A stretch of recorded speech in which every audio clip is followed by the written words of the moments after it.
The sky was calm. Birds flew over the silver trees. Children played near the river. It was just another peaceful day on Planet Blue Home. Then the alarm rang. Red lights flashed in the cities. Everyone stopped. The sound meant only one thing. An unknown ship was entering the sky. People looked up. A large black ship moved slowly through the clouds. It didn't fire any weapons. It didn't send any warning. It just floated above the capital like a gold. People remembered that shape. That ship came from a species feared by every planet, a species that had destroyed entire worlds, a species that never talked, only killed. Now that ship was here. Soldiers stood ready, weapons pointed at the sky. The president of Blue Home watched from a tall tower. His hands were shaking, but the ship did not attack. It landed quietly outside the city. No smoke, no damage, just silence. Then the door opened. Out walked a figure, tall and calm. His skin was gray like stone.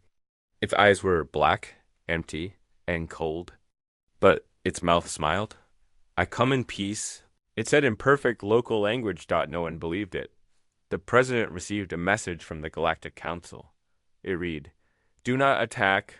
This visitor has diplomatic immunity." What? The president asked. Why protect a killer? But the order was clear. This being could not be touched. No matter what. So, the visitor was brought to the council hall. Guards followed closely. Hands near their weapons. The people watched from screens. Mothers held their children close. Old soldiers whispered old stories. They had seen what these beings could do. One soldier said, "If it smiles, run." Inside the hall, the visitor stood alone, calm, smiling. "I am now an ambassador," it said. "Our people want peace." One council member stood up. "Peace? You destroyed 12 planets." "That was the past," the visitor said. "We have changed." "No one changes like that," someone whispered. The visitor looked at them. "Your council gave us this role. We follow their laws now." The president leaned forward. "Why would they give you power?" The visitor replied slowly, "Because they fear what comes without control." The room went silent. After the meeting, the visitor was given a house in the city. Guards were placed around it, but nothing happened that night. No attacks, no screams, just silence. But the next morning, something strange happened. One of the guards, a young man, was missing. His partner, Fed. He walked around the house, then never came back. The camera showed nothing. No door opened. No one left. Inside the house, the visitor was sitting calmly, smiling. "I slept all night," it said. "Maybe your guard got bored." The council searched everywhere. But the young man was gone. That night, the older guard stood outside the house, staring at the door. He whispered, "I saw you. I saw your real face." No one believed him. His report was thrown away. The president called a private meeting with the council. "This is wrong," he said. "They are hiding something." But one member shook his head. "We can't touch them." The Council of Worlds agreed. "Why?" The president shouted, "Why protect killers?" The answer was soft and terrifying, because they asked to stop killing in return for power. Later, the visitor met the president alone. "No guards, no cameras," Dai spoke quietly. "Your people are lucky. You will not be first." "First for what?" The president asked. The visitor leaned closer. "You should be more scared." "Of who comes after me?" Then it smiled again and walked away. Asterisk, the planet Redwind was always ready for war. It had thick walls, sky tanks, and weapons that could break moons. For years, they trained for one thing: to fight off invaders, especially the kind that came in black, silent ships. And now, one had arrived. The ship appeared without warning. No signal, no name, just darkness. The sky tanks moved into position. All weapons locked on target. Every soldier stood ready. The people ran into bunkers, children cried, alarms screamed. Then, silence. A voice played through every speaker. "We come in peace. Send your leader." That voice was deep, calm, too calm. General Lorna, The leader of Red Wind looked up at the screen. She had fought in 5 wars. She had seen death. But something about this voice made her skin feel cold. It's one of them, she said. The killers with immunity. Her officers looked at each other. They can't be touched. One whispered. Not if the council protects them. Lorna's fist tightened. We'll see about that. She agreed to a meeting, but not in her city. She picked an empty base outside the capital. Half broken, filled with old war dust. The ship landed slowly, like a dark bird. One figure stepped out, tall, silent, smiling. He didn't bring weapons. He didn't need to. Lorna waited inside with her guards. You're not welcome here, she said. The visitor bowed politely. We are not here to hurt. We offer peace. Your kind doesn't offer peace, Lorna growled. You destroy, then smile. We have changed, the visitor said. Lorna leaned forward. No one changes that fast. The visitor looked around. We follow new orders from the council.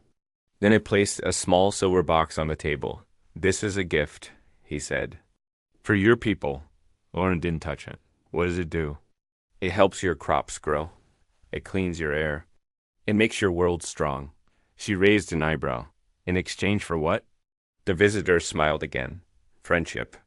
That night, Lorna couldn't sleep. She kept thinking about the box. She told her top spy, open it, quietly. I want to know what's inside. The spy worked all night. In the morning, he didn't return. They found his body outside the base. No wounds, no signs of struggle, just eyes wide open. Frozen in fear. The box was gone. The visitor left that same day. No answers. Just one message. Before leaving, war is old, peace is power. Lorna ordered her team to search the ship after it left. But the ship left nothing behind. No signals. No trail. She sent a report to the council. The answer came back. Do not interfere. The ambassador followed the rules. Lorna slammed her hand on the table. The rules are broken. But no one listened. Elsewhere in the galaxy, similar meetings happened. On Green Moon. On Dust Reach. On Waterspire, the deadly species visited them all. Spoke calmly. Gave strange gifts. Made strange promises. Everywhere they went, people disappeared. Secrets vanished. And yet, no war started. Why? Because no one could touch them. They had diplomatic immunity. A quiet man, a former soldier now working as a cleaner on Red Wind, started collecting reports. He wasn't famous. But he was smart. He looked at patterns, disappearances, words repeated across planets. One word kept appearing in hidden files. Collection begins. He showed it to Lorna. She stared at the word. What are they collecting? She asked. The man looked at her with fear in his eyes. Not things, he said. Not land. Not resources. Then what? He leaned closer. Control. They're collecting control, one planet at a time. That night, Lorna stood by her window, watching the stars. The sky looked the same. Calm. Silent. But now, she understood. The invasion had already started. No guns, no bombs. Just laws. Smiles. Fear. And no one could stop them. Not yet. The hallway was quiet. Too quiet. A young assistant walked down the cold stone path toward the meeting room. Her shoes echoed in the silence. She was bringing coffee for the ambassador. That was her job. Nothing special. Just coffee. But when she opened the door, the ambassador was gone. The room was locked from the inside. Cameras showed no movement. No windows were open. The guards outside saw nothing. The assistant dropped the cup. It shattered on the floor. But no one noticed, because something worse had just happened. An ambassador, protected by diplomatic immunity, had vanished without a trace. When the guards entered the room, they found only one thing. A word written on the wall with a burnt finger. Listen. No one knew what it meant. No sound recording had picked up anything strange. But that night, 5 more people disappeared from 5 different planets, all linked to quiet visits from the same species. All ambassadors. All with the same message left behind. Listen. A translator named Kale had been working with the Galactic Council. He was quiet, careful, and good at hearing things others missed. For days, he had been reviewing recordings from the peace talks. He began to notice something in the background of every conversation.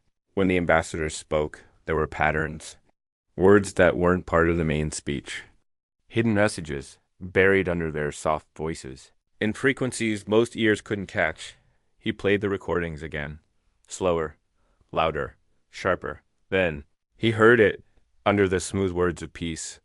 Were commands, hidden codes, instructions, threats.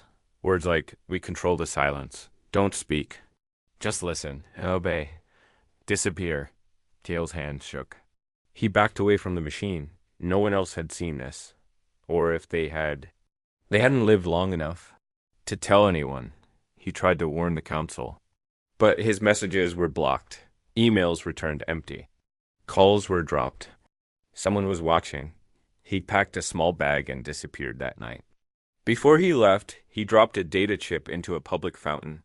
A child found it the next day, and that chip would later help start the resistance. But Cale was never seen. Again, on a small, quiet moon, a retired officer named Bram had built a home far from the chaos of galactic politics. He wanted peace, but peace didn't want him. One night, a stranger arrived at his door. The stranger wore simple clothes, but Bram knew right away it wasn't human. Its eyes didn't blink. Its voice didn't breathe.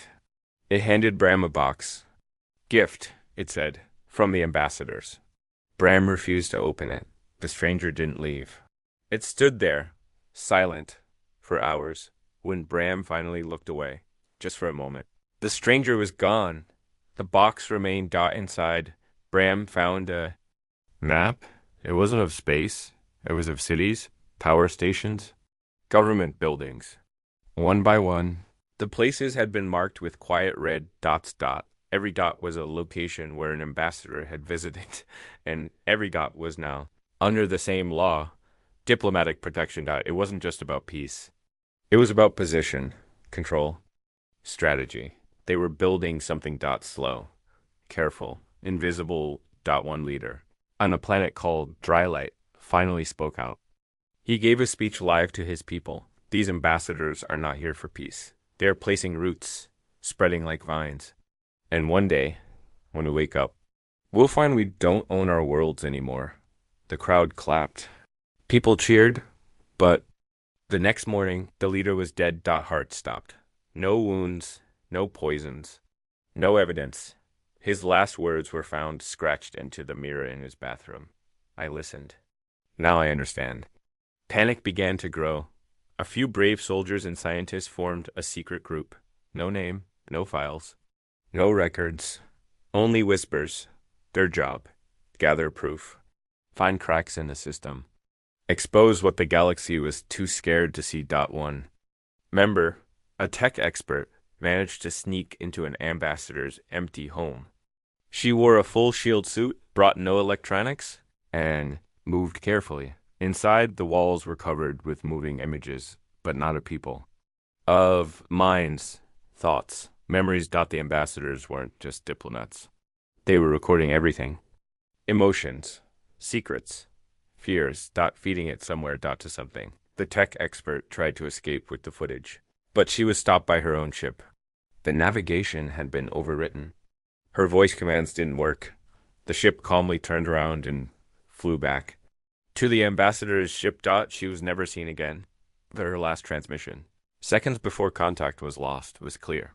They are not alone. Something is guiding them. We are already inside the trap. Across the stars, more people began to feel it. The silence wasn't peace. It was a net tightening. And the only way out might be war. Asterisk. The Galactic Council met in secret that night. The room was sealed with walls thicker than any bunker. No cameras, no signals, no records. Just whispers, fear, and heavy breathing. There were only 6 people present, the last ones, who still believed something was wrong. They sat around a black table. No names, no titles, just tired faces. They all knew the truth now, but saying it out loud still felt dangerous. one of them. A former judge finally spoke. We lost control. The others didn't argue. They knew he was right, that another leaned forward. The ambassadors, they didn't ask for immunity. The council gave it to them. They didn't even need to ask, someone whispered. We were too scared of the alternative. That's how it all started, not with war. But with fear, the council had seen what this species could do. Worlds erased, populations gone in hours. No survivors. No warning. So when the deadly species asked to stop fighting and offered to become ambassadors instead, the council agreed. But now they knew. It wasn't peace. It was permission. Permission to enter, to observe, to control. One by one, the council members admitted things they'd seen but never shared. Strange silences and transmissions. Ambassadors who never slept. People who vanished and returned. Different. Colder. And then one of them dropped a word no one wanted to hear. Possession. They went quiet. She continued. Not machines. Not weapons. Something inside minds. Something that watches from behind the eyes. Do you have proof? She opened a small black box. Inside was a recording. Only 2 seconds long. A man stood in the video. His eyes flickered. His mouth moved. But the words were not his. I am not me anymore. Then the screen went dark. It was a senator from Earth. A man known for strong will, sharp thinking. Gone now. Still walking. Still talking. But not him. And he still held a powerful seat in the council. One of the 6 stood up. We have to break the rule. No one replied. Because they all knew which rule he meant. Diplomatic immunity. If that law broke, the galaxy could fall into chaos. Wars would start. Alliances would burn. But if it stayed, then the invasion would continue. Quiet. Safe. Protected by the very law that once kept peace. They took a vote. It was not easy. But the decision was made. The law would be broken. Across the galaxy, a secret command was sent. Old satellites were activated. Long-dead spy networks came to life again. A single word echoed through encrypted messages. Reclaim. That same night, a cargo worker on a mining planet received a strange visitor. The man didn't say where he came from. His clothes were simple, but his voice carried weight. I am forming something new, he said. Not an army. A resistance. The cargo worker laughed. You want me to fight them? I'm just a loader. The man didn't smile. You're alive? You remember, that's enough. He handed the worker a ring. Inside it was a hidden blade, sharp enough to cut through steel, and quiet enough not to scream. Use this only. If your thoughts stop feeling like your own. Then he disappeared.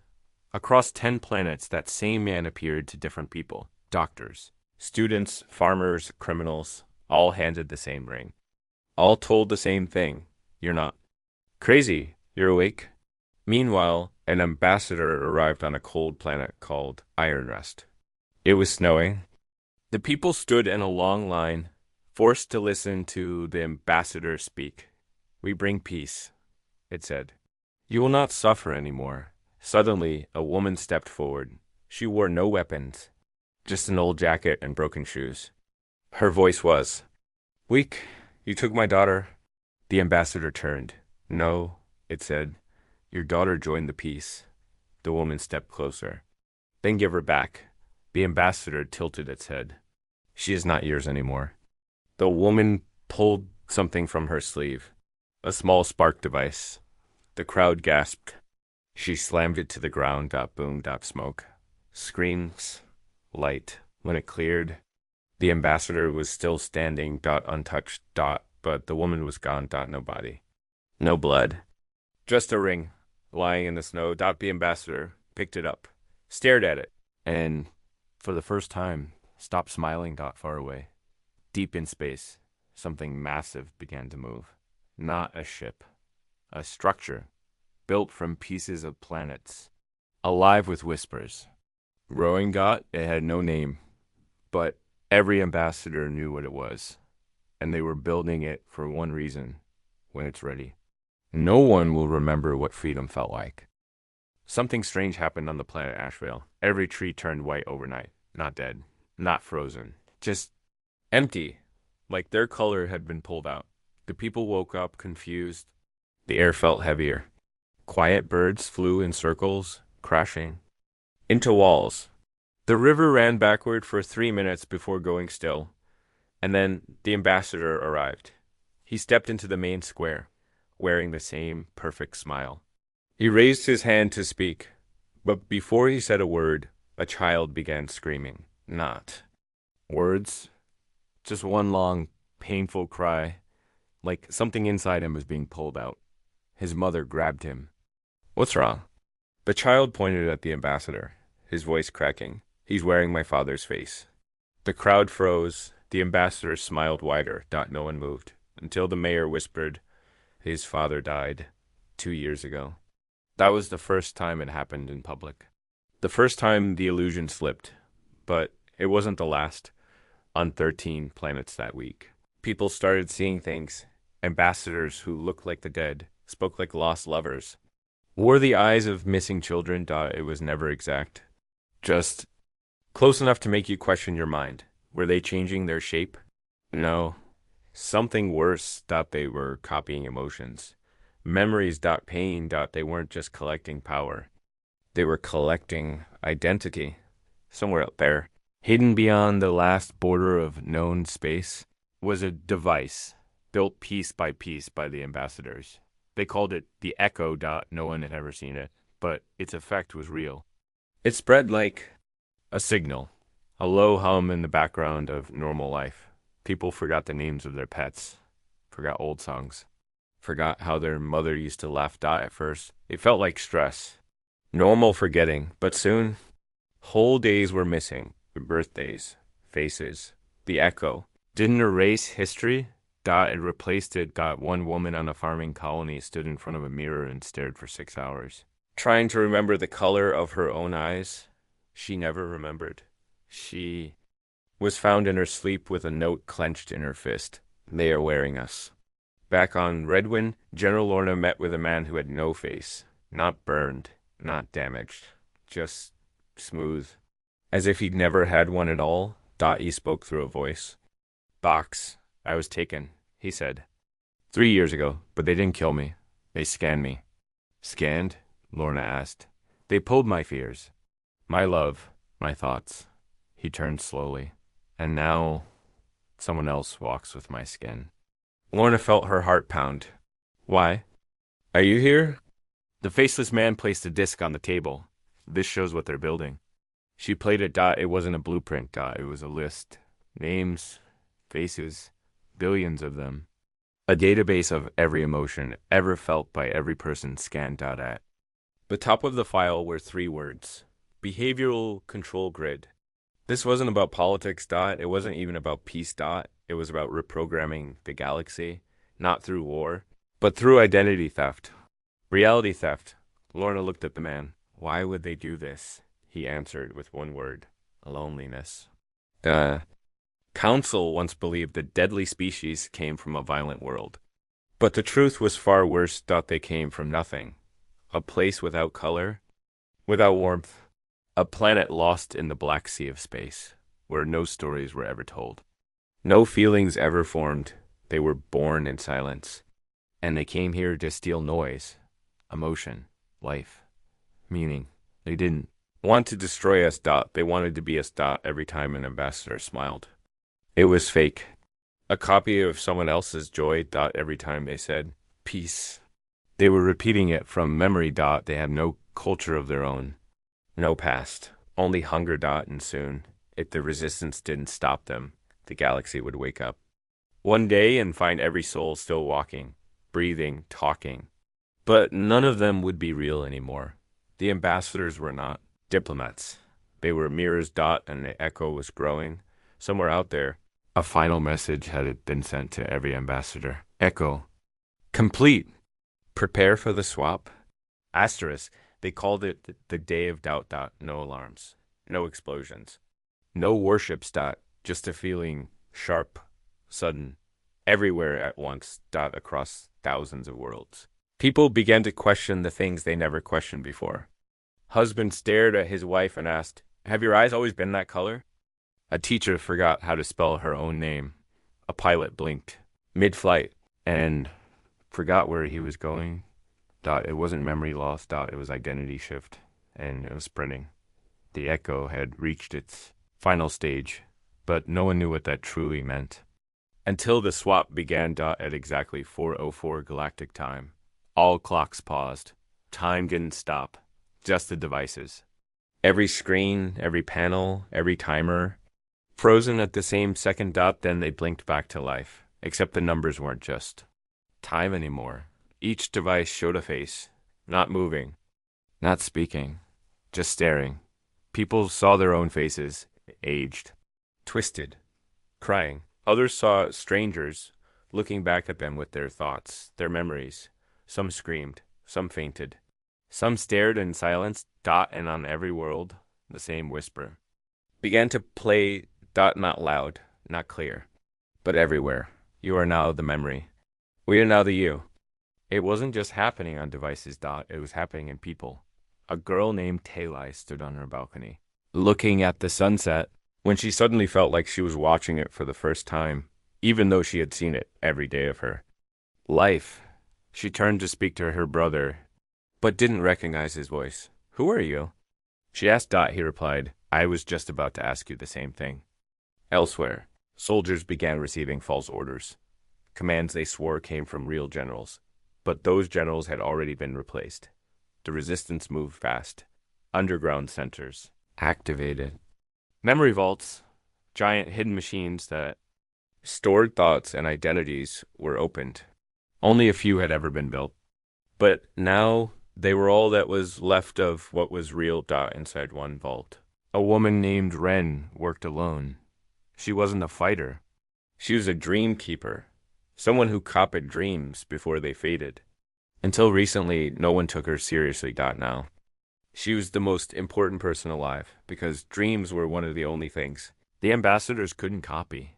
They could take thoughts, memories, habits, but not what people dreamed of when they were afraid or in love or dying.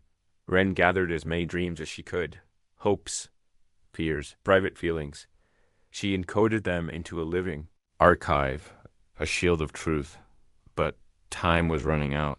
The ambassadors weren't just replacing people. They were building a new version of reality, one where they ruled everything, not with violence, but with quiet confidence. Everyone would still smile, still work, still raise children, but none of it would be real, because the original thoughts would be gone. Ren sent one final message to the resistance leaders. They are not invading our planets. They are invading meaning itself. They want to live inside our stories. And once they're in, we won't know what's ours anymore. Then she vanished. No trace. No goodbye. Not even a shadow on the cameras. Only her message remained, replaying every hour across resistance bases.